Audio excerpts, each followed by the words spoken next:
কাউকে সাহায্যকারী বানিয়েছে বা অন্য কারোর সাহায্যের প্রার্থনা করেছে, তাদের উদাহরণ হচ্ছে মাকড়সার মতো, যে ঘর তৈরি করেছে। আর অবশ্যই সমস্ত ঘরের মধ্যে সবচেয়ে দুর্বল ঘর হলো মাকড়সার ঘর। আফসোস যদি তারা জানতো।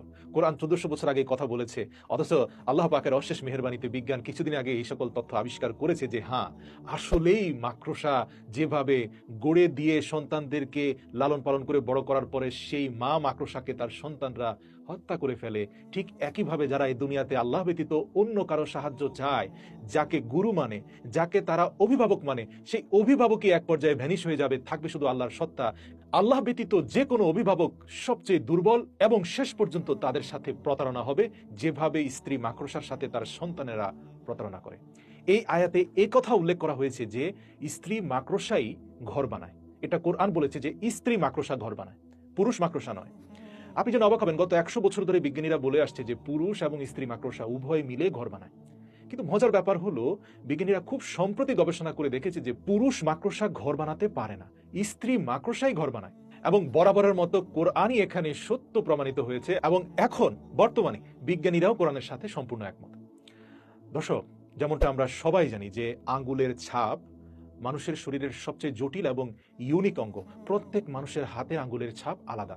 এই ফিঙ্গারপ্রিন্ট বর্তমান জামানার সবচেয়ে শ্রেষ্ঠ আইডেন্টিফিকেশন বলা হয়ে থাকে।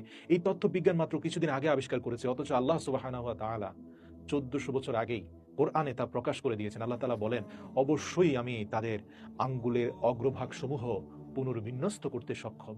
সূরা আল কিয়ামাহ আয়াত নম্বর ৪। দর্শক, আমরা দৈনন্দিন কাজে যে লোহা ব্যবহার করি তা এই পৃথিবীতে উৎপাদিত হয়নি। আপনি যেন অবাক হবেন, লোহা যদিও মাটির নিচ থেকে আমরা উৎপাদন করে সেটাকে ব্যবহার করি কলকারখানার কাজে। বর্তমান পৃথিবীর অধিকাংশ ইলেকট্রনিক ডিভাইস থেকে শুরু করে ব্যক্তিগত জীবনে ব্যবহার্য উপাদান অধিকাংশ লোহার তৈরি। কিন্তু এই লোহা কিন্তু পৃথিবীতে উৎপাদিত হয়নি। এটা কোরআন ১৪০০ বছর আগে বলেছে, অথচ বিজ্ঞান আবিষ্কার করেছে মাত্র ৪-৫ বছর আগে। লোহা আসলে পৃথিবীতে এসেছে মহাকাশ থেকে।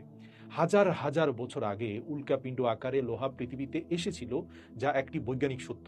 এই লোহা যে পৃথিবীতে উৎপাদিত হয়নি এবং লোহা মহাকাশ থেকে উল্কাপিণ্ড আকারে পৃথিবীতে এসেছে, এই কথা আল্লাহ তাআলা পবিত্র কোরআনের সূরা হাদিদ, হাদিদ শব্দের অর্থ কিন্তু লোহা, এই লোহা নিয়ে কিন্তু সূরা, ওই সূরার ২৫ নম্বর আয়াতে আল্লাহ উল্লেখ করেছেন।